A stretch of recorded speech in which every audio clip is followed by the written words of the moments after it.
The meeting had been going for 6 hours, and nothing had been decided. That was not unusual. The Galactic Concord had been holding meetings like this for 300 years. And in 300 years of meetings, the main thing the Concord had gotten very good at was the meeting itself. The talking, the presenting of data, the formal expressions of concern, the unanimous votes to form smaller committees that would later hold their own meetings. Delegate Orenve had attended 412 of these sessions. He had the posture of someone who had been sitting in the same chair for a very long time and had made peace with it. His 6 limbs were folded neatly, his cartilaginous face flat and gray and smooth in the way of his people. The thighlines showed nothing.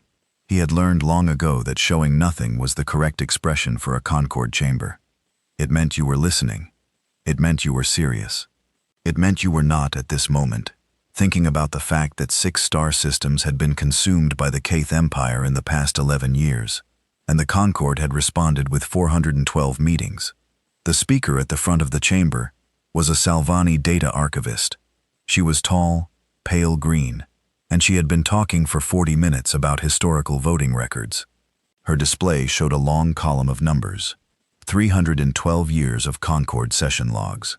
Every vote cast by the human delegation cataloged and color-coded by category.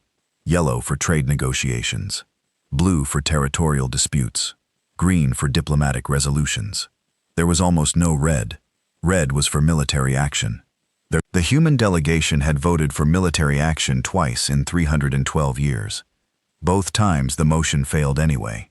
The archivist made her point carefully. She said the data showed a clear and consistent pattern. She said the human species had moved over the course of 3 centuries into what she called a post-conflict orientation. She used the phrase like a compliment, like it was a thing a species graduated into when it had finally grown up enough. She said the human delegation could therefore be expected to support a continued diplomatic approach to the Kith situation, as they had supported every diplomatic approach to every situation for 300 years. She sat down. The chamber murmured with the particular sound of people who had just heard something they already believed confirmed by numbers. Orenve looked across the curved rows of delegates to the human section. There were 3 of them. There were always only 3. Ambassador Calder sat in the middle. He was an ordinary-looking man, medium height, medium build, gray at the temples, wearing a suit that fit well enough, but not extravagantly. He had a habit of looking at his shoes during presentations. Not because he was bored, Oren had watched him long enough to know that, but because he was thinking. He looked at his shoes the way other people looked at the ceiling, like the floor held something useful. He was looking at his shoes now. He had been looking at his shoes through the entire 40-minute presentation. Oren had known Calder for 11 years. He had never once seen the man use the wrong word, had never seen him arrive late, had never seen him flustered or surprised, or even, honestly, very interested. He existed in the Concord chamber, with the calm of a man who had already read the ending of the book and was simply waiting for everyone else to catch up. Oren used to find it reassuring. He was less sure about it today. The session moved to open statements. 6 delegates spoke. They all said variations of the same thing, which was that the Concord must respond with troubling, that the Concord must respond with measured resolve, that dialogue remained the most powerful tool available to a civilized galaxy. The Kaith ambassador, present via transmission from a ship that was, at this moment, moving through a system it had no legal right to be in, listened to all of this with the expression of a large animal watching smaller ones arrange themselves. His name was Third Voice Akith. He was not the decision-maker. That was Grand Arbiter Suveth, who sat further back in the transmission frame in a chair that was slightly larger than Akith's, wearing robes that were slightly more decorated, and who had the look of a creature that had never once in its entire life been told no and made to believe it. Akith spoke when the open statements ended. He used the word times administrative, times 11 times. Every occupied system was an administrative realignment. Every displaced population was an administrative transition. Every destroyed station was an administrative incident under review. The Kathi were very good at paperwork. They had learned that paperwork, done correctly, could absorb almost anything. Then Suveth leaned forward. He spoke directly. He did not use diplomatic softeners or Concord formal language. He said the outer border territories. the ones that sat between Kuth-controlled space and human colonial space, needed to be reclassified as buffer zones for the stability of the region. He said this the way a person says something that is already settled. The way you announce a decision rather than propose one. He called them buffer zones. He said it like they were already his. The chamber went into the particular silence of a room full of people who are surprised, but are performing not being surprised. Several delegates began typing. Several others exchanged looks. The Salvani archivist, still seated near the front, let her display quietly go dark. Oren watched the human delegation. Calder looked up from his shoes. It was a small thing, a simple thing. He raised his head and looked at the transmission image of Suveth, and his expression did not change. Not the eyebrows, not the set of the jaw, not the line of the mouth. And he said in a voice that was perfectly moderate and perfectly clear, "We'll see what we can do." That was all. The session moved on. More statements. A proposal to send a formal letter of concern. A vote to form a subcommittee. The ordinary machinery of a Concord meeting turning its ordinary wheels. But Oren kept thinking about those 6 words. "We'll see what we can do." They were nothing words. Filler words. The kind of thing you said when you wanted to fill silence without committing to anything. He had heard Ambassador Calder say them before in smaller rooms. About smaller things. He had never quite noticed until now that Calder said them with the same tone every time. Not evasive. Not polite, patient. Like a man who already knew what could be done and was simply not ready to tell you yet. The corridor outside the main chamber had high ceilings and long windows that looked out over the orbital station's exterior dock. Ships came and went in the dark outside. Mostly Salvani freighters. A Thailand diplomatic shuttle. The usual traffic of a Concord session week. Oren caught Calder at the water station near the exit. The ambassador was pouring himself a glass of something clear. He did it the way he did everything, without fuss, without ceremony. Oren walked up beside him and said, "That phrase you used, 'We'll see what we can do.' What did you mean by it?" Calder looked at him, not surprised to be asked. Not performing patience, the way some diplomats did the theatrical sigh. The deliberate pause meant to signal depth. Just simply looking at him the way you look at someone you have known for 11 years and trust to ask straight questions. "Exactly what I said," Calder told him. "The Kathith just claimed human border space as buffer zones. In open session, in front of 300 delegates. Yes. And your response was 6 words. It was the right number of words for the moment." Oren's hands had started doing the flutter. The small, involuntary vibration in his secondary limbs that Thylans developed when they were trying to process something their brain was not yet ready to file correctly. He pressed them flat against his sides. "Calder, we have been partners in this chamber for 11 years. I have watched humanity vote for dialogue and patience, and measured response, for 3 centuries of records. The Kaith just told you to your face that they intend to take your border. What are you going to do?" Calder finished pouring his water. He picked up the glass. He looked out the long window at the ships moving in the dark. "Ask me again in 20 years, he said, and he walked away down the corridor, his ordinary shoes making quiet sounds on the floor, unhurried. The way a man walks when he has somewhere to be and is not late. That night, ship night, the Concord station ran on an artificial 24-hour cycle. Oren sat in his quarters and pulled up everything he could find on humanity's current military status. It was not hard to find. It was all public.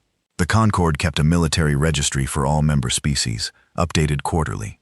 Humanity's entry was modest. 34 active combat vessels, mostly patrol class. 12 orbital defense platforms across their colonized systems. Standard armament. Nothing remarkable. They had not commissioned a new warship in 40 years.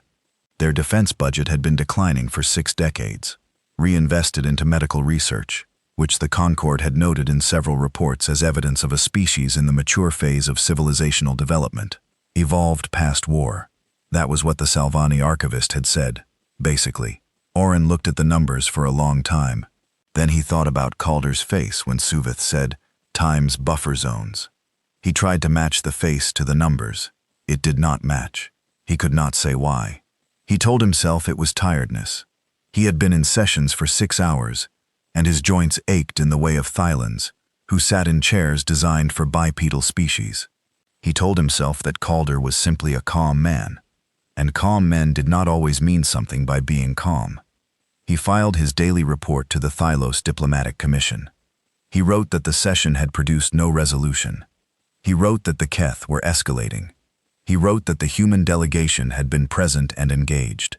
He did not write what he was actually thinking, because he was not sure what he was actually thinking. He lay down in his bunk and looked at the ceiling. He thought, "Ask me again in 20 years." He had heard Calder say that phrase 11 times in 11 years. He had tracked them vaguely, without meaning to. Some people have phrases they return to, verbal furniture, things they carry because they are comfortable. Oren had assumed that was what it was. He had not, until tonight, thought to count how long Calder had been saying it. He pulled up his personal correspondence archive. Old messages, years back. He searched Calder's name, filtered by that phrase. It appeared in messages going back 40 years. 40 years of times ask me again in 20 years. Said to different people in different rooms about different things. Always in the same tone. Always with the same patience. Oren lay in the dark for a while. His secondary limbs very still now. The flutter gone, replaced by something quieter and less easy to name. He thought, patience is just waiting when you have nothing. Then he thought, unless you have something. Then he thought about what kind of something a species might have that it kept quiet about for 40 years. He did not get an answer that night. He did not get a good answer for another 3 years. 3 years moved the way years always move in the Concord in meetings, in memos, in formal expressions of concern. The Keth took 2 more systems. The Concord formed 3 more subcommittees. Humanity voted for dialogue each time. Calder retired. He was replaced by Ambassador Senna, who was younger, and who had the same quality Calder had, that unreadable steadiness, that patience worn like a second skin. She attended sessions, voted consistently for measured response, and said things like, "We believe in the process," with a face that gave you nothing. Oren watched her the way he had watched Calder. He was not sure what he was looking for. He found himself, in his private hours, going back to the public military registry, checking humanity's numbers. They never changed much.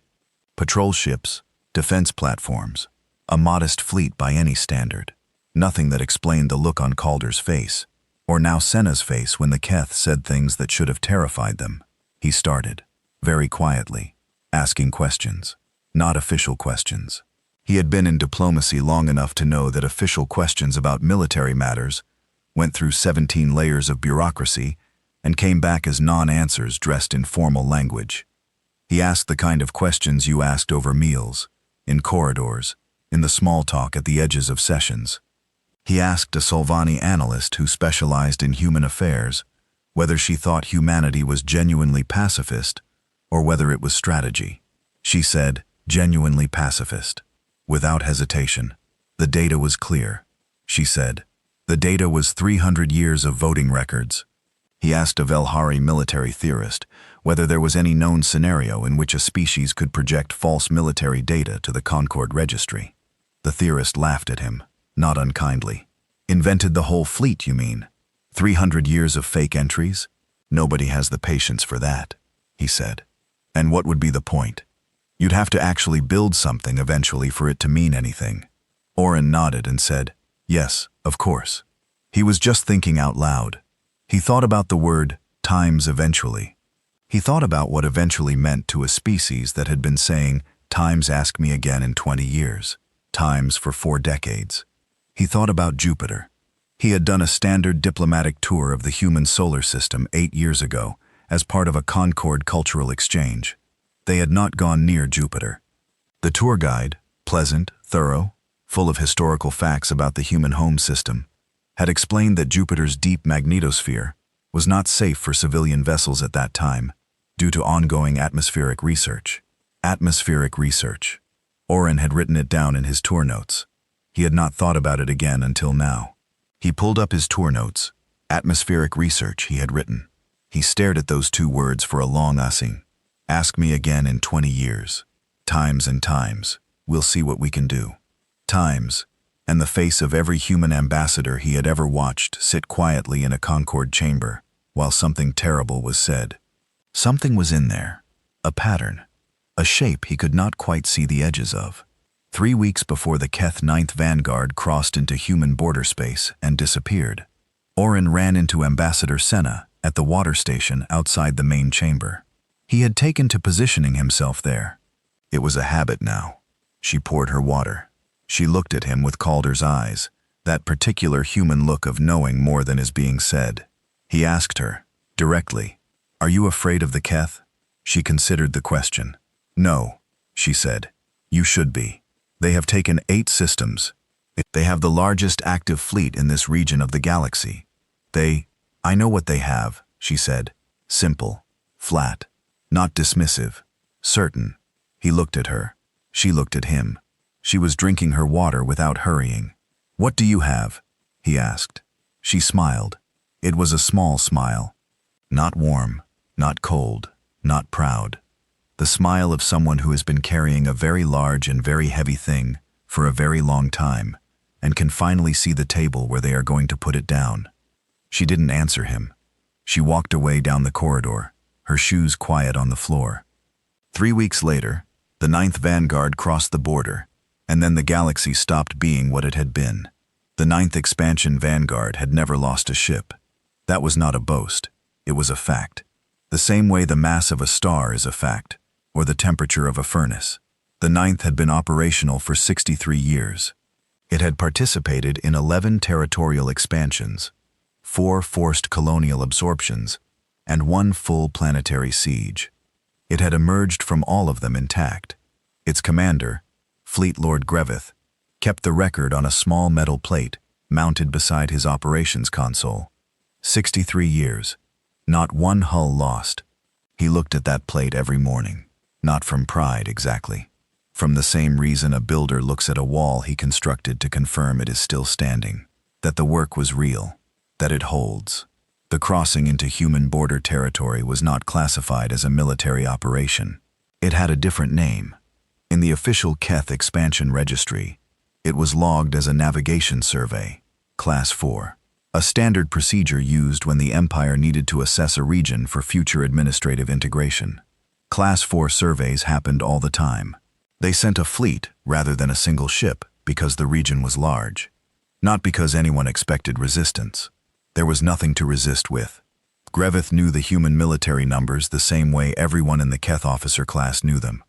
34 patrol vessels, 12 orbital platforms, modest, quiet.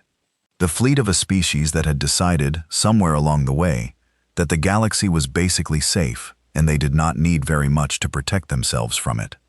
He was not arrogant about this. He was just accurate. The survey fleet crossed the border marker at 0300 station time. 12 ships in formation, the 9th's standard survey configuration. Greveth sat in his command chair and watched the navigation display update in real time as they moved deeper into the zone. Stars on the display, distance markers, the usual texture of empty space, which was mostly empty and occasionally punctuated by something that needed cataloging. He had a cup of something warm. He drank it. He looked at the plate beside his console. 63 years, he thought. 64 soon. The censor officer's name was Sevik. She was young for her rank.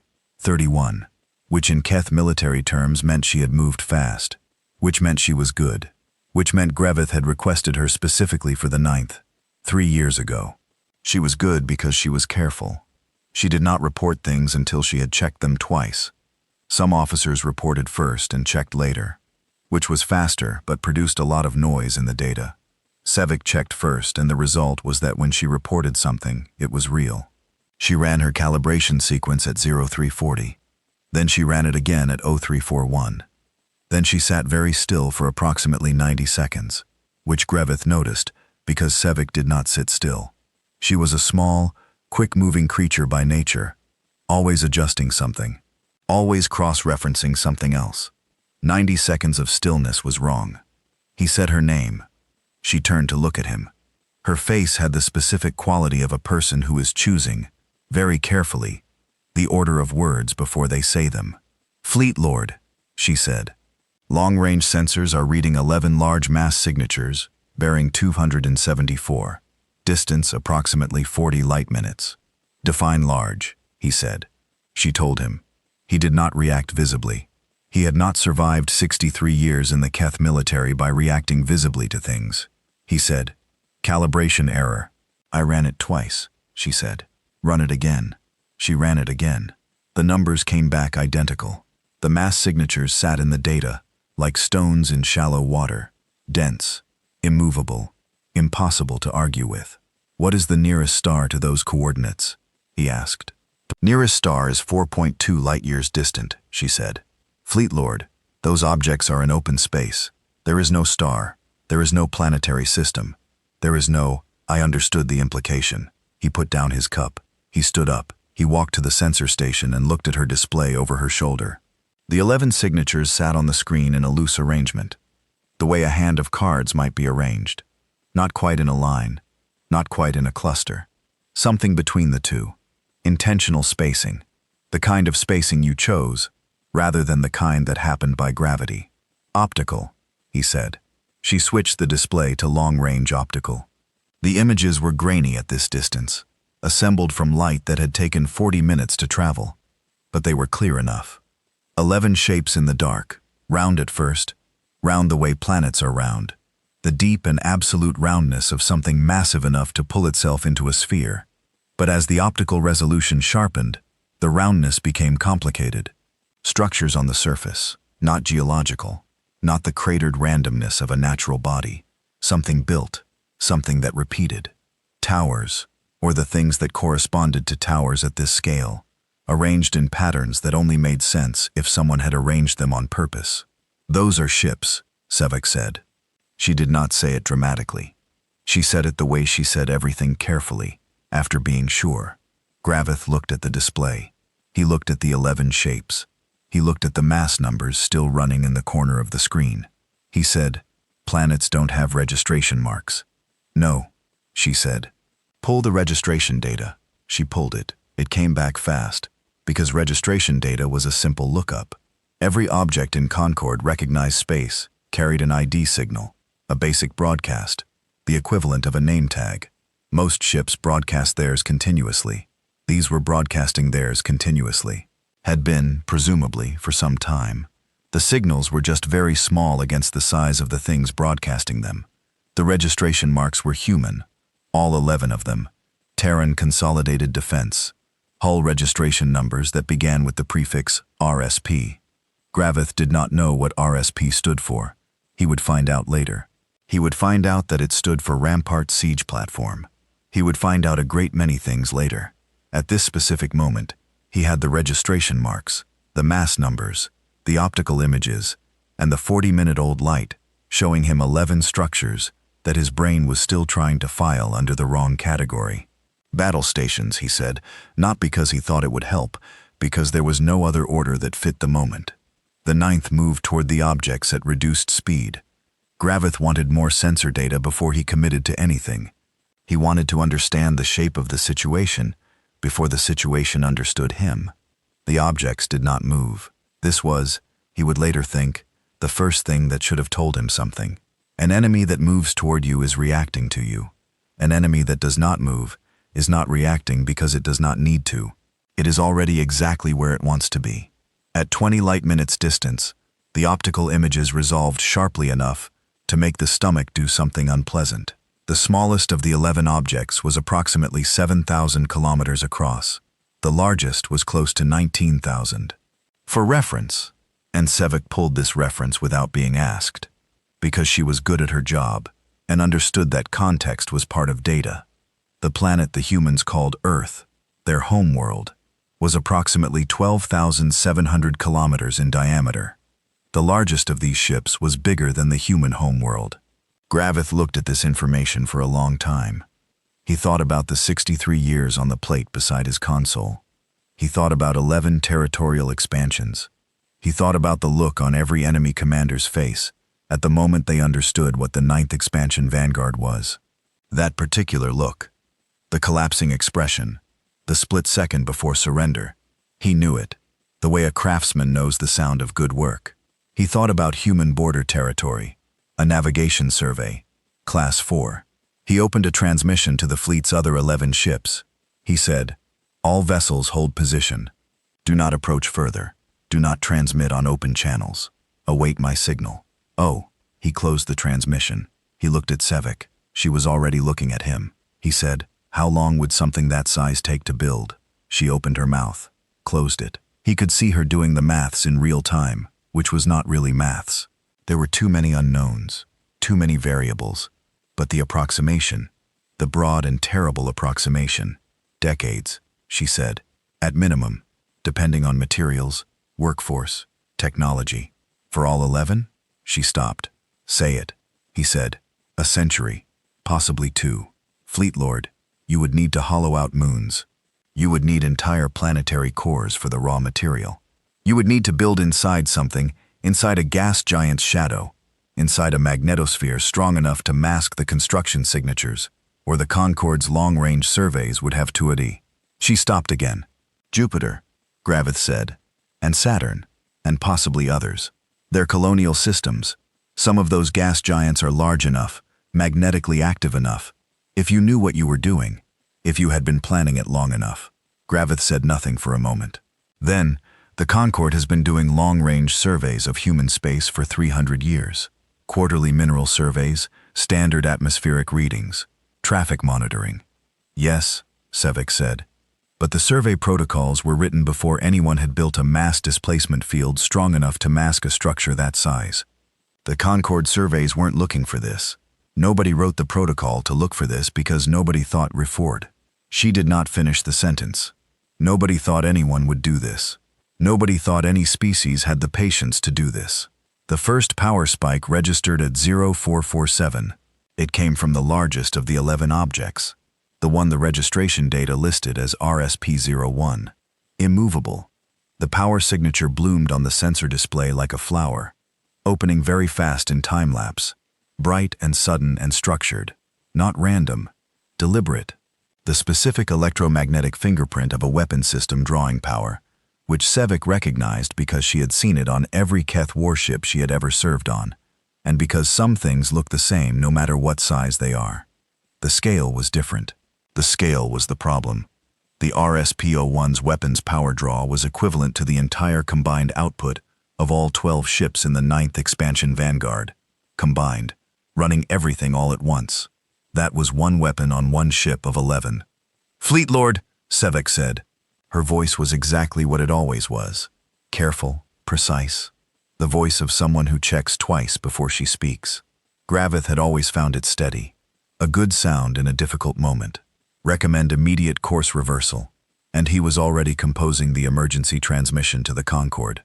He was composing it in his head, finding the right words, the formal language of an official report, the structure that would make someone who was not here understand the weight of what was here. He thought about those words for 11 seconds. He had a talent for words. It was one of the reasons he had made Fleet Lord. He could not find the right ones. He typed, "In the end," in plain language, without the formal headers. There are 11 of them. Human registration. Each one is the size of a world. They are powered and armed, transmitting full sensor telemetry now. We are D.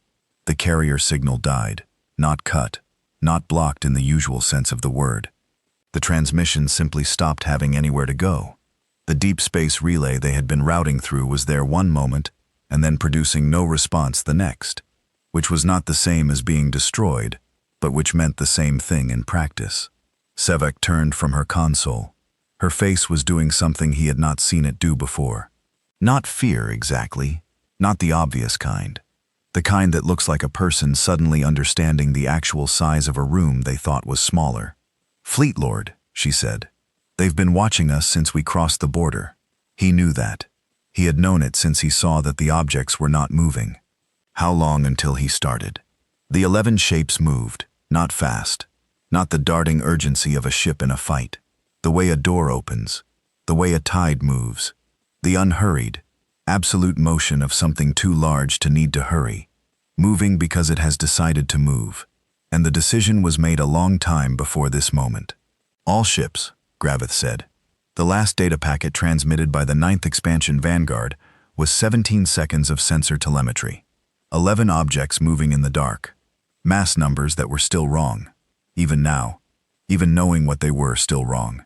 The way a number is wrong when your brain will not accept it as real. Power readings that made the display throw a calibration warning because the software did not have a scale large enough in its standard range. 17 seconds. Then the carrier signal became static. Then the static ended too. Orenve was in his quarters when the data packet arrived at the Concorde relay station. He was not asleep, though it was ship night. He had not been sleeping well for 3 years. He had developed a habit of sitting at his desk in the dark, reading old reports, looking for the shape of the thing he could not name. His console chimed. Emergency priority. He opened it. The data packet was small. 17 seconds of sensor telemetry from a Keth fleet designation he did not immediately recognize. He ran the ID. The 9th Expansion Vanguard, undefeated, 63 years of operation. Currently on a navigation survey in human border territory. He opened the telemetry. He watched it. He watched it again. By the third viewing, his secondary limbs were doing the flutter hard, uncontrolled, nothing like the managed tremble he usually kept it to. He pressed them flat, and they would not stay flat. By the fourth viewing, he was not looking at the 11 shapes anymore. He was looking at the timestamps. The registration marks were human. That was the obvious thing. The enormous, impossible thing. The thing that would be in every report written about this moment for the next 400 years. But the timestamps, the internal file data, the construction logs embedded in the registration marks, the way a craft writer embeds a signature. The timestamps were old. The oldest hull log he could read in the 17 seconds of data was dated 201 years ago. 201 years. Oren sat in the dark of his quarters and thought about every Concorde session he had attended in 40 years. Every human vote for dialogue. Every quiet ambassador with patient eyes. Every time's ask me again in 20 years. He thought about Jupiter. Atmospheric research. He thought about Calder. About Senna. About the expression that was not pride and not fear, and not anything he had had a word for until now. He had a word for it now. It was the expression of someone who has been building something for 200 years, and has finally, with great patience, finished.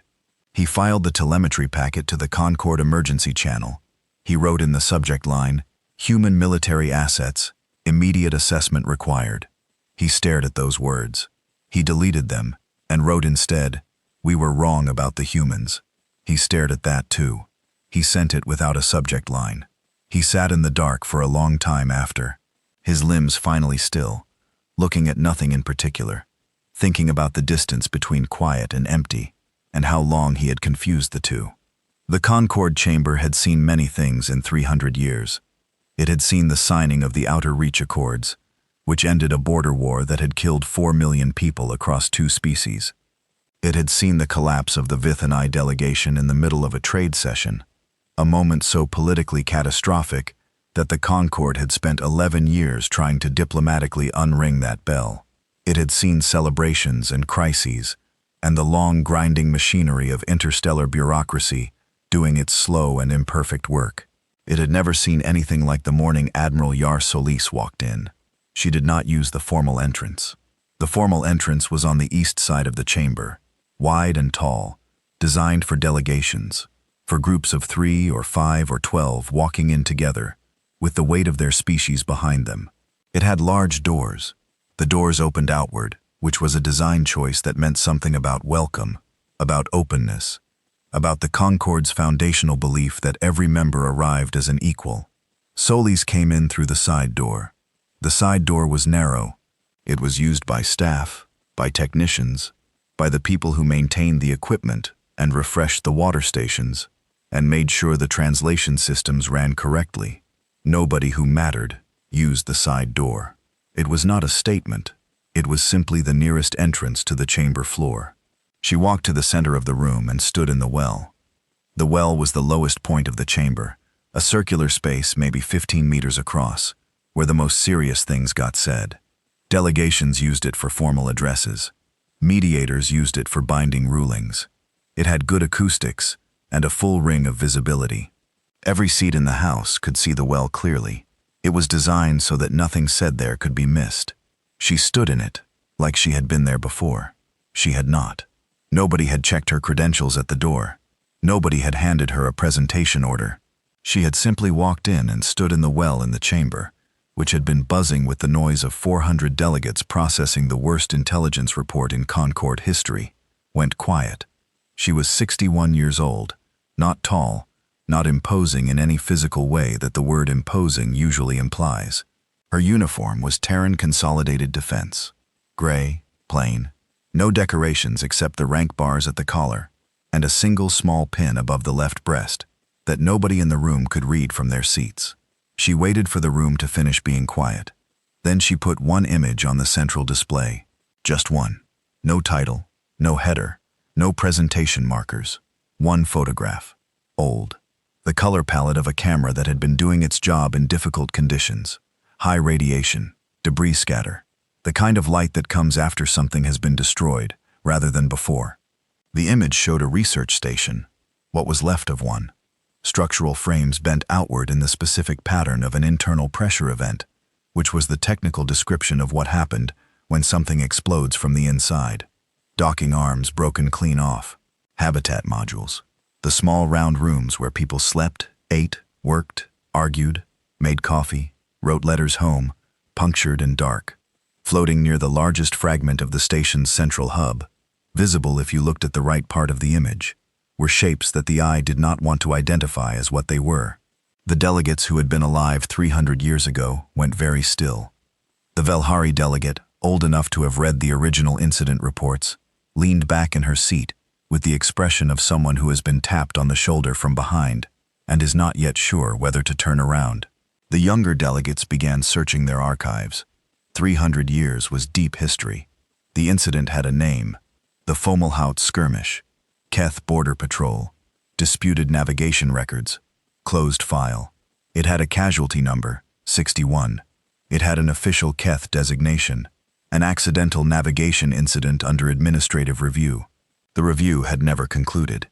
Solus let them look at the image for a long time.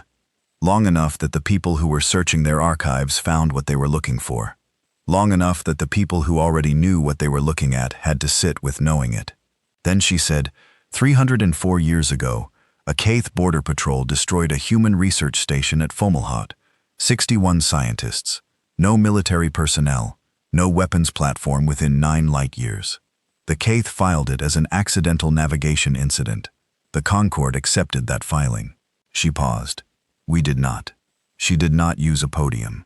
She did not use notes. She spoke the way a person speaks when they have said a thing so many times inside their own head, over so many years, that the words have worn smooth, nothing rough left on them, nothing uncertain. Every word knew where it was going. She said, "What I am about to present is classified under Terran Consolidated Defense Protocol as Project Rampart. It has been active for 201 years. It has been known to no external government, no allied species, and no Concord member body.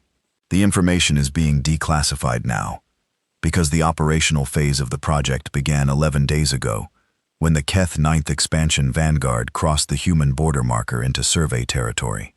She brought up a second image. Hull schematics. Clean. Precise. The technical drawings of an engineering team that had been refining the same design for 2 centuries. The shape was roughly spherical, the way all very large things in space tend toward the spherical, but covered in structures, weapons arrays, propulsion banks, docking systems, sensor towers, arranged with the dense and total coverage of something that was designed to have no soft side, no angle from which it was not a threat. A scale bar ran along the bottom of the image. The chamber read the scale bar. Several delegates made sounds, not words. The kind of sounds a body makes when the brain is processing something faster than language can keep up with. 11 vessels, Solis said. Rampart-class siege platforms, constructed inside the magnetospheric shadow of Jupiter, Saturn, and 9 additional gas giant bodies across human colonial space. Construction began 201 years ago, on the first hull. The 11th hull was completed 4 years ago. She let that sit. The smallest platform in the Rampart fleet, is 7,400 kilometers in diameter. The largest, RSPO-1, currently designated immovable, is 19,200 kilometers. For reference, that is larger than the planet Mars. It is larger than Mars because Mars is where the hull plating came from. The Thailand delegate 3 rows back from Oren Vey made a sharp involuntary sound and then covered its mouth with one limb. Oren did not look at it. He was watching Solis. He had been watching her since she walked through the side door. He could not look away. Not because of what she was saying, though what she was saying was the most significant information he had heard in 40 years of diplomatic work, but because of her face. She looked tired, not the tired of a person who had not slept, the tired of a person who has been carrying something very heavy for a very long time, and is now, finally, setting it down. Not relief, exactly. Something quieter than relief. The feeling after relief, when the hands are empty, and the weight is gone, and you have to remember what your arms are for, when they are not holding the thing. She had been building this for 39 years. Oren found that out later, not in the chamber, but afterward, in the public record that the Terran government released alongside the technical briefing. Admiral Yara Solis, born Cascadia Coast, Earth. Propulsion engineering degree, age 22. First assignment, systems engineer, Hull 7, Project Rampart. Recruited at 22 by a man whose name the record did not include, described only as a senior project coordinator who had told her they were building something and it would take a while. She had said yes. She had been 22. 39 years of this. 39 years of Concord sessions attended as a junior advisor, then a senior officer, then a fleet representative. Always voting for dialogue and patience and measured response. Always with the same quiet face. 39 years of times ask me again in 20 years. 39 years of holding a secret the size of a planet. 11 secrets the size of planets, inside a single branch of a single government, shared by the people who needed to know, and nobody else. Nobody else. For 200 years. Oren thought about the Solvani analyst, who had said without hesitation, genuinely pacifist, the data is clear.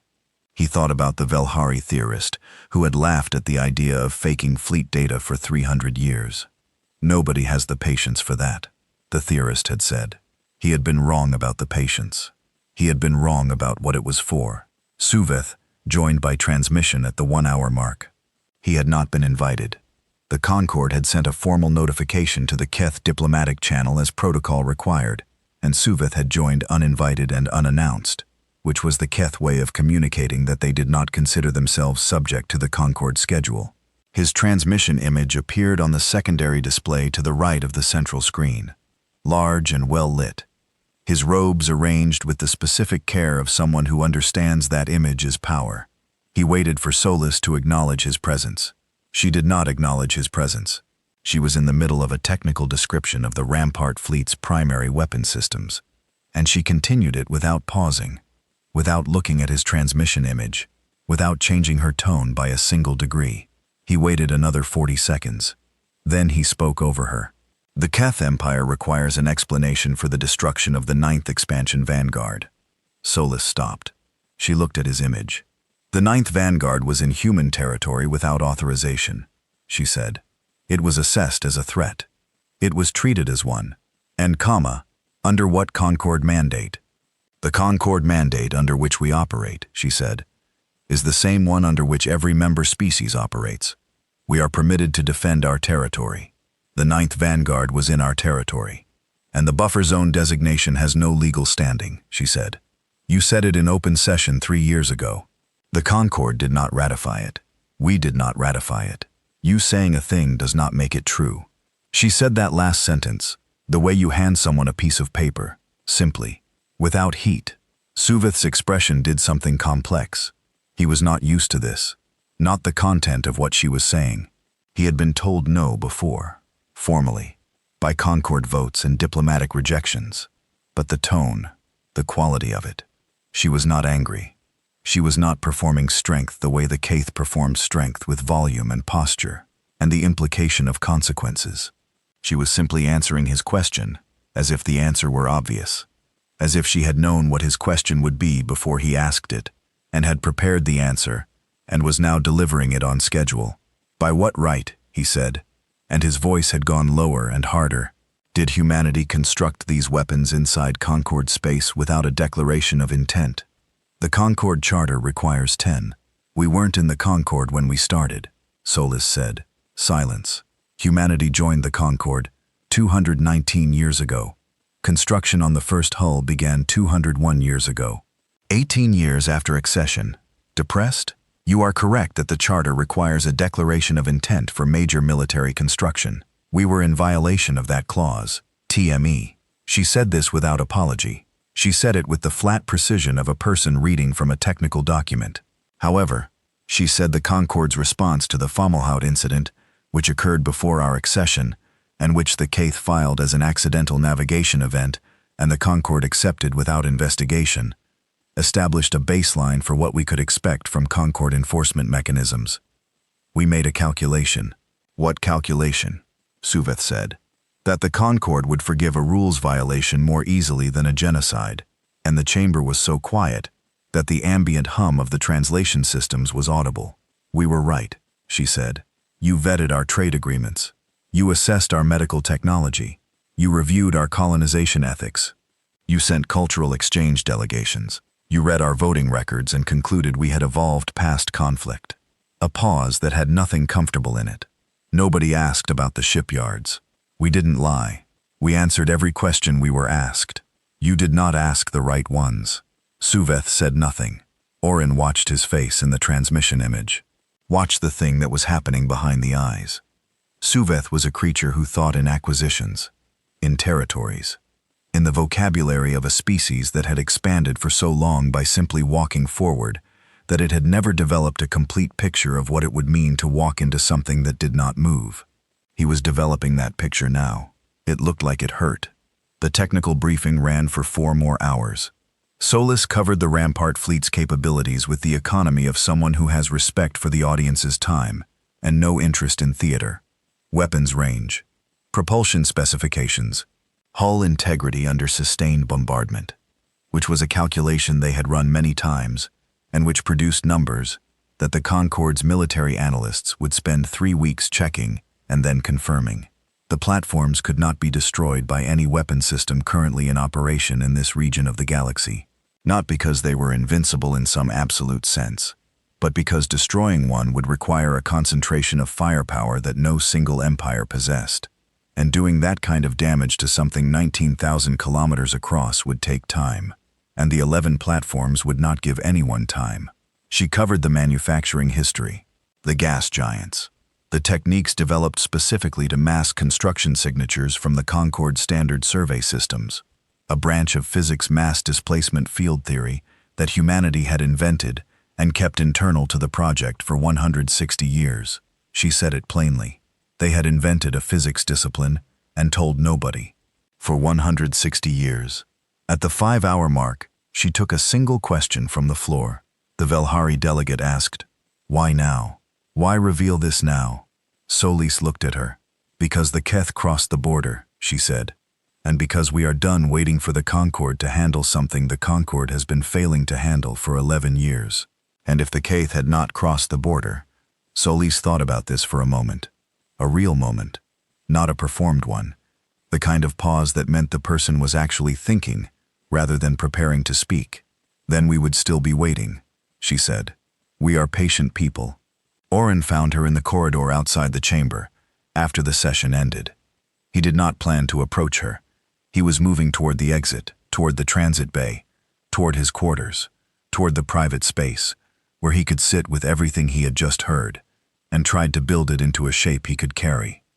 But she was standing near the water station. Of course she was near the water station. Of course it was there. And she was alone. And he stopped. She looked at him. She knew who he was. He understood, with the specific clarity of a person who has just had a great many things reorganized inside his head, that she had always known who he was.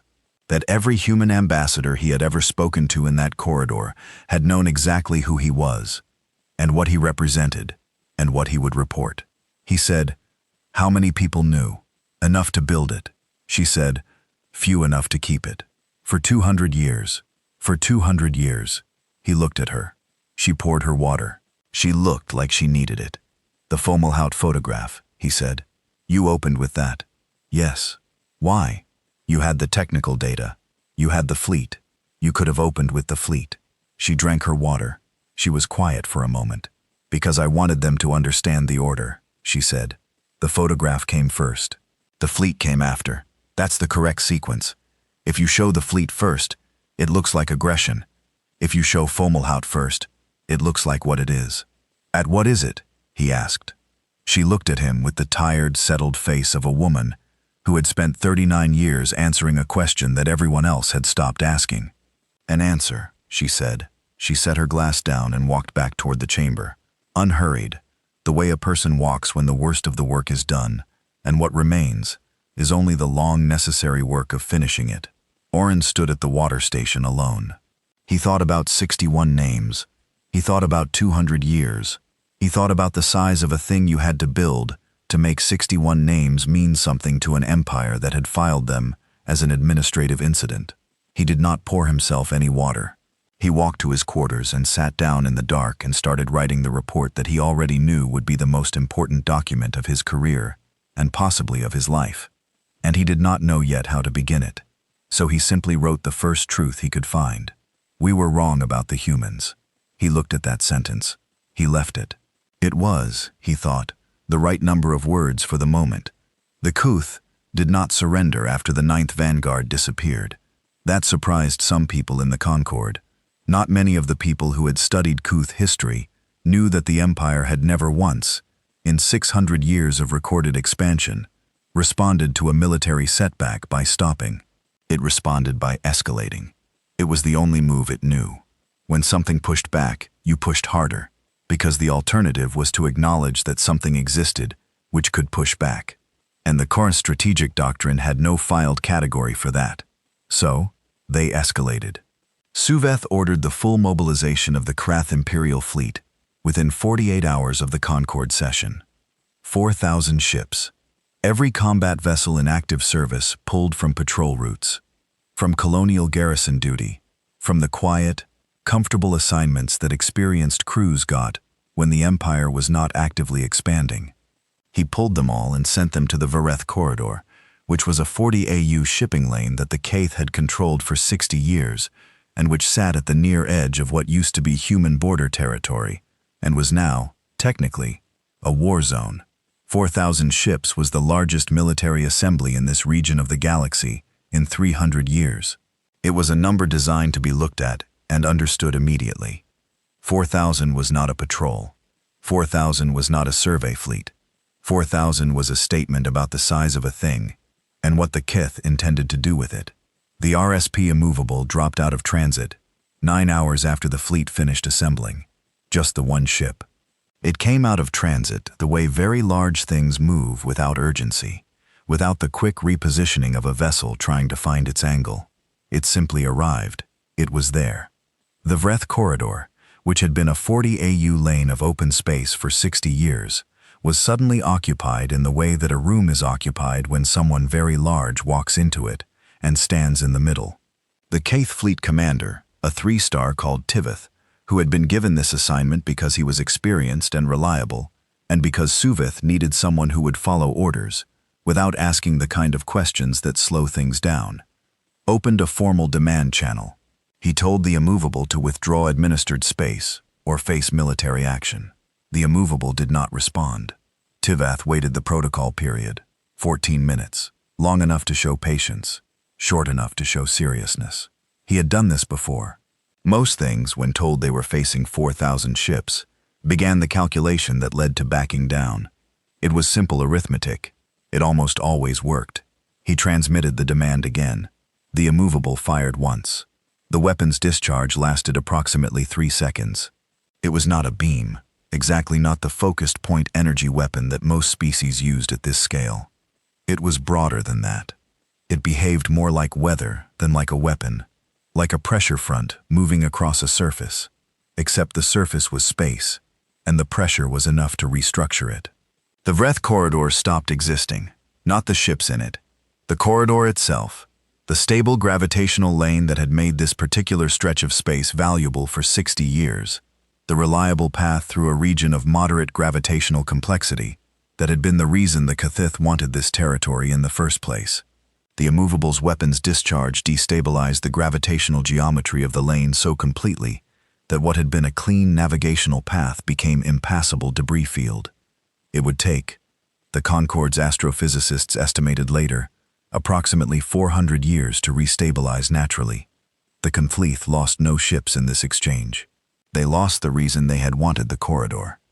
Tivith stared at his sensor display for a long time after this. He was not a man given to dramatic reactions. He had reached 3-star rank by being steady under pressure, by thinking clearly when things were loud and moving fast. He thought clearly now. He looked at what remained of the Vreth corridor and he thought, this ship fired once and removed 60 years of strategic value from the map in 3 seconds. He transmitted his damage assessment to Suvith. Suvith's response arrived 12 minutes later. It said, "Advance. Test the reload interval." Tivith sent 600 ships. He did not want to. He was a man who had reached 3-star rank partly by knowing when a situation had changed shape and needed a different kind of response. But Suvith had given a direct order, and direct orders from the Grand Arbiter were not suggestions. And so Tivith sent 600 ships and watched his sensor display and waited. He was testing the reload interval because the logic was sound on its face. A weapon that large, that powerful, drawing that much energy, it could not be ready again immediately. There had to be a recovery period, a window, 6 seconds, 60 seconds, 6 minutes. It did not matter very much which it was. What mattered was whether the window existed, because if it existed, then it could be exploited. And if it could be exploited, then 4,000 ships became a meaningful force again, rather than a very expensive audience. The immovable fired again at 6 seconds. 6 seconds after the first shot ended, it fired again. Different target, same result. A Kth patrol formation of 40 ships not destroyed, moved, shoved sideways out of their formation, by a force that treated 40 warships the way a large wave treats debris on a beach, repositioning them without particular interest in where they ended up. No ships destroyed. The Kthith would realize later that this was deliberate, that the rampart platforms in the opening phase were not trying to destroy ships. They were demonstrating. There is a difference between a weapon that cannot discriminate and one that chooses not to. And the immovable was showing Tivith's fleet, and through Tivith, Suvith, and through Suvith, the galaxy which kind it was. The reload interval was 6 seconds. Tivith transmitted this to Suvith. He also transmitted his recommendation, which was immediate withdrawal and diplomatic engagement. He wrote it plainly. He said, "We are not in a fight, we are in a demonstration. The other side is showing us what it can do without doing all of it, and what it can do is enough." He sent it and waited. Suveth's response took longer this time, 22 minutes. Tivith counted them. The response did not address the recommendation. It ordered Tivith to identify vulnerabilities in the enemy platform's hull structure and prepare an assault plan for the full fleet. Tivith read the order. He thought about 6 seconds. He prepared the assault plan because he had been given a direct order, and he transmitted it to Suvith. And in a separate encrypted channel, he transmitted a private message to his second-in-command, telling her that if anything happened to him in the next engagement, she was to take the fleet and reverse course immediately, and not wait for orders to do so. Then he waited to see what Suvith would do with the assault plan. While Tivith waited, the Concorde received a transmission from the Rampart Fleet Command. It was addressed to the full Concorde membership and to the Cuth diplomatic channel simultaneously. It was from Admiral Solis. It was 4 paragraphs long. The first paragraph stated that the Terran Consolidated Defense had begun active military operations against the Kth Empire in response to 304 years of unresolved aggression, beginning with the Fomalhaut incident and continuing through 8 illegal territorial annexations. The second paragraph stated that the Rampart Fleet's operational objective was not territorial. Humanity was not claiming any Kth systems. It was not seeking reparations of land. The third paragraph listed the terms under which operations would cease. All occupied territories returned to their original governing bodies. Full financial reparations to all displaced populations. a public accounting in the Concord record of every Kaithith territorial action for the past 300 years, with the Fomalhaut incident listed first with all 61 names attached. The fourth paragraph said that until these terms were met, the Rampart fleet would continue operations. It said this without any particular emphasis, the way you state a fact about weather. The Concord read this transmission several times in the hours after it arrived. Several members immediately began drafting responses. Several proposed emergency sessions. Several contacted the Kith diplomatic channel to encourage urgent compliance before the situation escalated further. The Solvani archivist who had given the presentation about humanity's voting record 3 years ago read the 4 paragraphs and then sat at her desk for a while, not doing anything in particular, looking at the middle distance. She had spent 15 years studying humans. She had written a well-regarded paper about their post-conflict orientation. She thought about that paper. She thought about the word orientation. She thought about whether she had meant it the way it turned out to be true. She had not. The war lasted 7 months. It was not technically a war. It never produced a formal declaration of war, which the Concord Charter required, before any action could be given that designation. The humans did not file one because they were not asking the Concord's permission. The Kaith did not file one because filing one would mean acknowledging that they were losing it. It was called, in the Concord's official documentation, an armed engagement of unresolved status, which was the kind of name that only a body very good at meetings could produce, for something that killed people and ended in a surrender. In those 7 months, the Rampart fleet destroyed no planets, no civilian stations, and no inhabited structures of any kind. This was not an accident. The targeting protocols had been written into the platform software 200 years ago, when the project was first designed. Humanity had spent 2 centuries building weapons capable of geological damage, and had programmed them at the foundational level not to use that capability on anything with people in it. The Keth found this confusing. They were accustomed to a certain logic of war, which was that the side with the larger weapon used it to its full potential. Restraint, in Kaith military doctrine, was a thing you showed from a position of relative weakness to avoid losing too much while negotiating. It was not something you showed from a position of total dominance. It did not make sense from that position. It made sense to humans.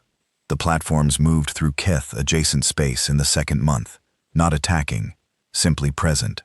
The site of a structure 19,000 kilometers across, holding position above a Keth colonial world, did not require explanation. It was the explanation. 3 of the 7 Kaitheth core systems went into what Teth's reports called voluntary compliance, which was a military term for the thing a population does when it looks up at the sky and performs the relevant arithmetic. No shots fired at those 3 systems, just presence. Just the long, patient fact of the thing sitting there. In the 4th month, the Concord received a request from a Kaith intelligence team to communicate with the crew of the RSP Unyielding, which was the smallest of the 11 platforms, and which had been stationed near the Kaith 4th system blockade. The intelligence team's stated purpose was strategic assessment. Their actual purpose, which was legible to anyone reading the request carefully, was to find a human who was demoralized, to find the crack in the thing, to find the person who was tired or scared or having doubts, and use that person as a lever. The Unyielding connected them to its general communications channel. The crew member who answered was Lieutenant Priya Osei, 28 years old, born in Lagos, Earth, 6 years into her posting on the Unyielding. She answered from what appeared to be a break room. She was eating a sandwich of some kind. She had a cup of something beside her, and she picked it up while the Keth intelligence team was introducing themselves, and took a long drink from it without appearing to consider this impolite. The intelligence team told her, in formal language dressed in diplomatic softeners, that they were interested in understanding the human crew's perspective on the ongoing conflict, and whether there was openness to discussing alternative resolutions. Priya Osei finished chewing. She said, "You mean, do we want to stop?" They said carefully that they were open to exploring the conditions under which both sides might find a path toward mutual de-escalation. She said, "Our conditions are in the letter Admiral Solis sent in month 1. They haven't changed. Has something on your end changed?" The intelligence team said that the Kaith Empire remained committed to its territorial positions. She said, "Then I'm not sure what we're talking about." She took another drink. "You're welcome to keep trying, though. I've got nowhere to be." The intelligence team filed a report after this conversation. The report said the interaction suggested high morale and strong ideological commitment among human crew personnel, and that psychological pressure tactics were unlikely to be effective, given apparent complete alignment between individual crew members and command objectives. One analyst on the team, younger, quieter, someone who had spent 3 years studying human cultural history before joining the intelligence service, added a marginal note on the filed copy of the report. The note said, "I don't think this is ideology. I think this is just what they're like." He did not submit that note through official channels. He kept his copy. He took it out sometimes in the years after the war ended and looked at it. He thought it was the most accurate intelligence assessment he had ever produced. In the 6th month, Sooft made contact with Solis directly, not through Teft, not through the Concord channel, not through any of the formal diplomatic structures that had been running in parallel with the military engagement. He contacted her through a private channel, flagged as Grand Arbiter Personal Communication, which in Quaith protocol meant it was not to be recorded or distributed. Solis recorded it. She distributed it to the Concord after the armistice. She noted in the cover document that she had informed Sooft at the start of the call that she would do this, and that he had continued the call anyway, which she said she found interesting. He did not call it a surrender offer. He called it a mutual recognition of strategic reality. He used formal language and the careful structure of a Kibiyeth high-caste communication, all the vocabulary of a civilization that had been in charge for so long that even its retreating sounded like advance. He said the Kaith Empire was prepared to enter a period of de-escalation. He said certain territorial questions might be revisited through proper Concord channels. He said he believed a framework existed for both parties to preserve their essential interests. Then he attached a file. The file contained 61 names. His research division had found them. Original colonial registry records 3 centuries old, pulled from the Fomalhaut station's pre-incident personnel manifest. He presented them as a gesture of good faith, as evidence that the Kaith administration was prepared to engage seriously with the historical record. He said, "We acknowledge these individuals." Solis looked at the file. She did not respond for 4 days. The Kaith read this as deliberation, as the necessary processing time for a significant diplomatic development. Teft, who was still commanding the fleet, with the careful steadiness of a man who had been given no new orders and intended to follow his old ones precisely until told otherwise, transmitted to Sooft that the human fleet had made no new movements, and that this seemed like a positive indicator. Sooft agreed. He told his council that the humans were considering his offer and that he expected a response shortly. His council agreed. They had not won anything yet, but they had found the language to describe stopping as something other than losing, which was, in the Kuth understanding of things, most of the work. Solis was not deliberating. She had known what she was going to say before the call ended. She needed 4 days to be alone with 61 names without being an admiral about it, without the rank and the project and the 200 years, and the 11 platforms sitting in the dark. To sit somewhere quiet and read the names and let them be what they were, which was 61 people who had been somewhere cold and far from home, doing work they believed in and had not come back. She read each one.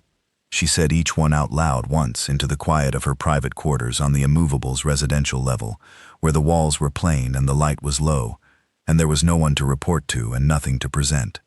Then she put the file away. She called Sooft back on the 5th day. She said, "Your terms are not our terms. Our terms have not changed." He said, "What do the humans want from this? You are not claiming territory. You are not seeking to govern. What is the point of all of this if not, we already have what we want," she said, which is, she looked at something off screen. He could not tell what. The recording captured only her face, which was the tired, settled face of a woman at the end of a very long job. "The Concord has a public record," she said.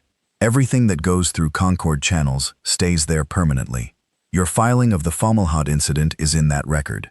The close review is in that record. Your votes, your borders, your decisions, 300 years of them. When we file the counter record, the full accounting of every action, starting with 61 names.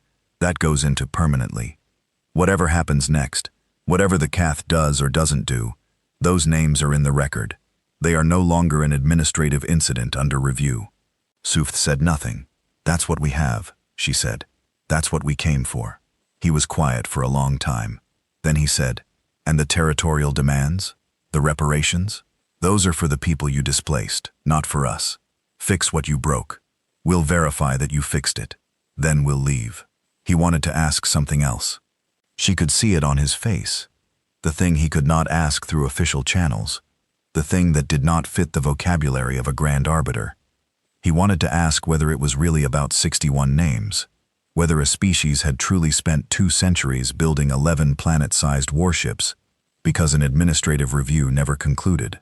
She would have told him yes.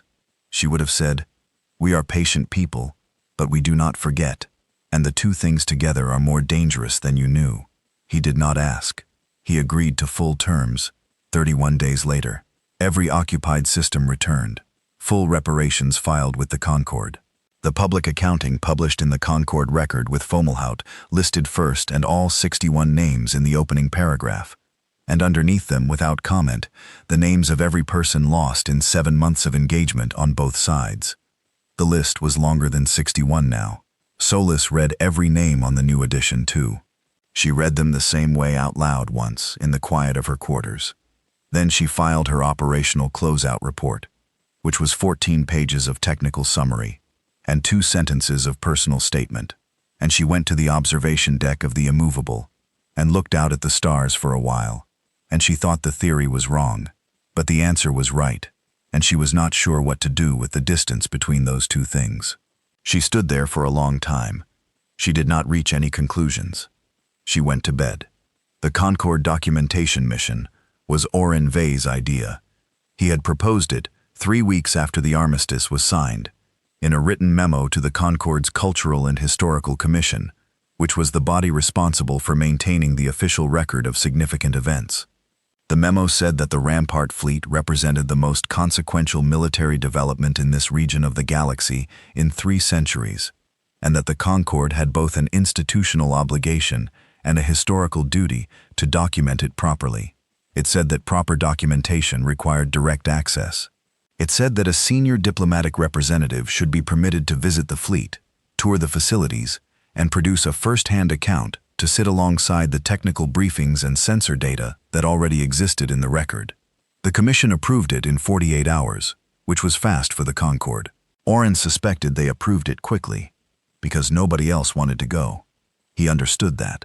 He had watched the reactions in the chamber when Solis put up the scale diagram. He had watched the involuntary sounds people made when they read the measurement bar.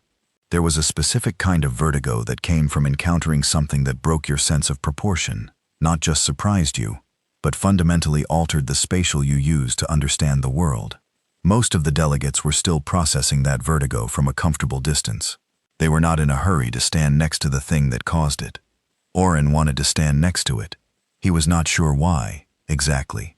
He was 63 years old, and had spent 4 decades in diplomatic work that had trained him to understand things at a remove, through reports, through briefings, through the mediated language of formal communication. He had been understanding the Rampart fleet at a remove for 3 weeks now. The understanding sat in his head like a fact he had memorized without quite believing. He needed the thing itself. He needed to put his body in proximity to it, and let his body confirm what his mind kept questioning. The Terran Consolidated Defense approved his request in 6 days. He boarded his transit vessel, a Thylan long hauler, the same class he had traveled in for 40 years, reliable and comfortable, and sized for a species with 6 limbs and a strong preference for having enough room, and set out for the coordinates where the Rampart fleet was holding station. He had been in transit alongside the immovable for 6 hours before the briefing materials told him the ship had come into sensor range. He went to the viewport. The immovable filled it. Not partially, not mostly, completely. All 6 viewports on the long hauler's observation deck, fore to aft, top to bottom. The immovable filled every one of them as if the glass had been painted over with a surface that was gray and structured, and went on in every direction past the edge of sight. Oren stood at the main viewport and looked, and his brain kept trying to resolve what it was seeing into something it already had a category for. A wall, a cliff face, a very large station. It kept failing. The scale defeated every comparison before the comparison could finish forming. He had known the number, 19,200 kilometers. He had read it many times. He had looked at diagrams. He had seen the Concorde scale model, which was itself the size of a building and had been constructed specifically to help member species process the proportions. None of that was the same as this. He stood at the viewport for a long time. He thought, there are people inside that, people who ate sandwiches and slept, and had opinions about things, people who had gotten up every morning for years, and gone to their stations and done their work inside something that, from the outside, looked like geology. He thought, and none of them told anyone. He had to sit down after a while, not because he was frightened, though there was something in the vicinity of fear moving around in his chest, because his legs had decided that standing required more confidence than he currently had access to. Solis met him at the docking collar. She was in her uniform, plain gray, the same as always. She looked like herself, which was to say, she looked like a woman who had put down something very heavy, not long ago, and was still deciding what to do with her hands. She looked slightly more tired than the last time he had seen her, which he had not thought was possible. She shook his hand, the human gesture. He had learned it decades ago and performed it without thinking. Her grip was firm and brief. She said, "How was the transit?" He said, "Long." She nodded. She turned and led him into the ship. The corridor was wide enough to fit a parliament building. He knew this because the Thailand Parliament building was a structure he had walked through many times, and as he walked through the immovable's main access corridor, he found himself automatically measuring it against that familiar interior, the way the brain uses known spaces to calibrate unknown ones. The Parliament building's grand hall, the central space that tourists visited, that school groups had their photographs taken in, that had appeared in the background of 1,000 official government images, would have fit in this corridor without touching the walls, with room on both sides. The ceiling was high enough that lights had been installed at 3 different levels because one level of lighting could not reach the floor from the top. He walked beside Solis and said nothing for a while. The sound of his footsteps was very small. "How many people are stationed on this ship?" he asked. 42,000, she said. "That's not very many for something this size. It doesn't need many people to run. Most of it is systems, automated. The crew is here because systems need people to catch what they miss. And to make decisions," he said. "And to make decisions." She agreed. They walked. The corridor branched and rebranched. She led him with the ease of a person navigating a space they knew in their bones, not thinking about the route, just going. He watched the walls as they moved. The construction of this ship had consumed the core of a planet. He was walking through the result of that consumption. It felt like the inside of a mountain that had been given purpose, that had been organized into rooms and systems and corridors, because someone had decided that the raw material of a world could be made into something that moved. He thought about the people who had built this, not the engineering teams. The idea, the person 200 years ago who had stood somewhere and thought, "We need to build something that cannot be answered," and had not announced it, had not filed it with the Concorde, had not sought permission or approval or consensus, had simply begun. "Can I ask you something?" he said. "You're here to ask things. When you were 22, when you were first recruited, did you understand what it was going to be?" She walked for a moment before answering. "I understood it was big," she said. "I understood it was long. The man who recruited me said we were building something that would take a while." She paused. "I didn't know how long until I had been in it for a few years and started to understand the scope. And then I kept going." "Why?" She glanced at him, not annoyed by the question, thinking about it. "Because someone had to," she said. "And because I was already there." It was not a complicated answer. It was not a speech. He had expected something larger, something that matched the scale of the corridor they were walking through. He had expected the explanation to be as big as the thing it explained. It wasn't. She had kept going because someone had to, and she was already there. 39 years. The same reason anyone does the long, necessary work of anything. Not glory, not certainty. Just someone has to, and I am here, and so I will. He walked beside her, and thought about that for a long time. She took him to the observation deck. It was on the outer surface of the ship, which at this scale meant it was a room with a very large window that looked out at the stars. The same stars you could see from anywhere, unchanged, indifferent to the fact that the thing you were standing inside was larger than many of them had planets. Below the observation deck, and below meant down the curve of the hull. 300 kilometers of gray structured surface before you reached open space was a wall. He had been told about the wall. It was in the technical briefing documents. A memorial surface 2 kilometers long, mounted on the outer hull of the immovable, at a latitude visible from the main observation deck. The names were too small to read from here. He could see the surface a slightly different color from the surrounding hull. A panel that had been installed with a different purpose than the rest of the structure. But the individual names were beyond his vision at this distance. He knew there were 61 at the top. He knew there were more below them. He stood at the window and looked at it for a while. The names that were added after the armistice, he said. The crew voted. Unanimously, she said. There was no debate about it. Your people and theirs together. Yes. He thought about that. A wall on the outside of a warship in the cold of space, carrying the names of the people on both sides of the thing the ship had been built to end. He thought about who had built this ship and why. He thought about the distance between building something and using it, and the grief that lived in that distance. The theory, he said.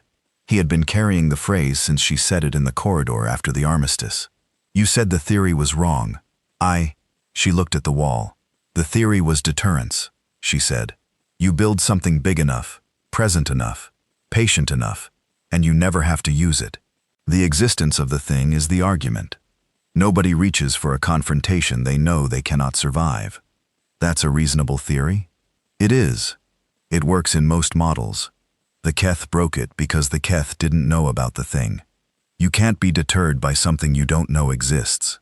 She was quiet for a moment. So, the theory was wrong, or the implementation was wrong, or both. And could you have told us earlier? Shown the fleet before it came to this? She thought about it. A real thought, not a performance of one. Maybe, she said. If we had revealed the fleet 20 years ago, the Keth might have pulled back, might have stopped at 6 systems instead of 8, but the Concorde would have moved immediately to restrict the fleet, decommission it, probably, or place it under joint command, which is the same thing in practice. She turned slightly from the window. The only reason the fleet exists is that nobody knew about it. The moment it was known, it would have been managed. And managed means dismantled. You don't trust the Concorde. I trust the Concorde to do what it does, which is manage, which is find the compromise position between the thing that is right and the thing that is easy. She paused. 61 people didn't get a compromise position. He did not argue with that. He looked at the wall on the hull, the names he could not read from here. What happens to the fleet now? He asked. It stays, she said. The platforms stay. We're not decommissioning them. The Concorde will want a great many things, she said. We'll see what we can do. He heard Calder's voice in it. The same tone, the same patience, the phrase that had followed him through 40 years of corridors and water stations, and now stood here with him, inside the largest weapon ever constructed in this part of the galaxy. And it meant the same thing it had always meant. We know more than we are saying. We are moving towards something. Ask us when we're ready. He turned away from the window. He looked at her.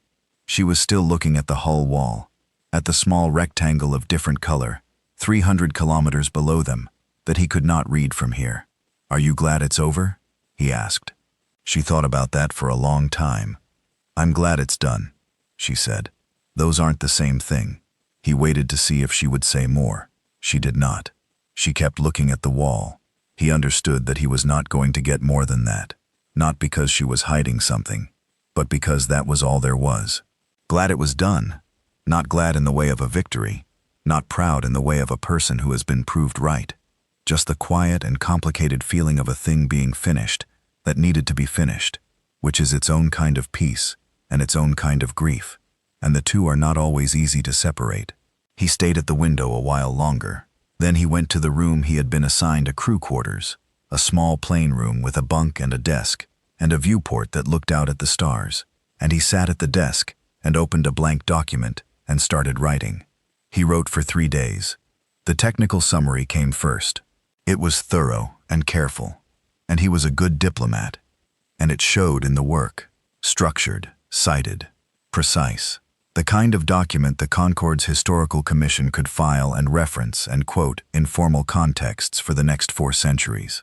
Then he wrote the military assessment. Then the geopolitical forecast. He wrote about the armistice terms, about the Keth's compliance with the reparation schedule, which had begun, and which he assessed as likely to hold, because the Keth were nothing if not procedural, and Suveth had, whatever else he was, signed his name to an agreement in the Concord's permanent record, and the Keth did not break things they had signed in the permanent record. He wrote about the Rampart fleet's future status, about the Concord's ongoing conversations with the Terran government, about oversight and transparency going forward, about the new protocols being written for construction monitoring, for military disclosure, for the particular gap in the charter that humanity had spent 200 years quietly living inside, about the 15 member species who had, in the weeks since the armistice, opened quiet private channels with the Terran government to ask about propulsion technology and mass displacement field theory, and whether humanity would consider sharing certain developments with the broader community. He wrote about all of it. He wrote well. Then he came to the section at the end of the document marked Cultural Observations. He had filled this section in 312 reports over 40 years. It was the section where diplomats put the soft material, the impressions, the things that did not fit in the technical categories but that mattered anyway, the texture of a civilization that you could not fully capture in data. He had written about Keth ceremonial dress, about Solomani greeting protocols, about the particular way the Velhari expressed disagreement, which was through a pattern of polite questions that you had to learn to read correctly, or you thought they were agreeing with you, until suddenly they weren't. He sat for a while looking at the blank space under the Cultural Observations heading. He thought about Calder at the water station, about Senna's small smile in the corridor, about Solis walking in through the side door, about a 22-year-old engineer being told they were building something and it would take a while, and saying yes. He thought about 42,000 people living inside something larger than a planet doing their work, keeping their secret, eating their sandwiches, watching the stars through viewports in corridors wide enough for parliaments. He thought about patience as a weapon, about silence as a strategy, about the difference between a species that was done with war and a species that had decided, very carefully, how and when and why it would fight one. He wrote 1 paragraph. He wrote it slowly. He rewrote it twice. He looked at it for a long time when he was done. It said, "The human species does not broadcast its intentions. This is not deception. It is architecture. They build the conclusion before they announce the premise." The galaxy interpreted their silence as the absence of capacity. It was, in fact, the presence of will. "I do not know what they are building now. I do not think any of us will until it is already done." He read it back. He submitted the report. He closed his document and sat for a while at the desk in his small plain room, looking out the viewport at the stars that went on past seeing in every direction, unchanged and indifferent. The same stars that had been there when 61 people died at Fomalhaut. The same stars that had looked down on 200 years of quiet work in the shadows of gas giants. The same stars that would be there long after everything that had happened here was deep history and somebody else's problem. He thought, "I have spent 40 years watching humans, and I understood almost none of it." He thought, and they knew that. The whole time they knew exactly what I understood and what I didn't, and they were patient about it, and they did not correct me, and now here we all are. He put his hand flat on the desk. The desk was made of something he did not recognize. Not metal, not any composite he knew. He had not thought to ask what it was made of. He thought about asking Solis the next morning. Then he thought about where the material had come from, and decided he already knew the answer: Mars. He was sitting at a desk made from the core of a dismantled planet inside a ship that was built from the same source. And the ship was the size of the planet that used to be there, before someone decided it was more useful as an answer. He sat in that room for a long time. He did not sleep well. He did not think he was going to sleep well for quite some time. Outside his viewport, the stars did not move. They just stayed there, the way they always had, burning and enormous, and patient, in the way that only things which have existed for billions of years can be patient without effort, without intention, simply enduring. He thought the humans would understand that. He thought the humans have always understood that. He turned off the light and lay in the dark and listened to the deep, nearly silent hum of a ship that never stopped running. 42,000 people moving through it, somewhere above and below and around him, like blood through something vast and alive. And he tried to sleep, and after a long while, he did.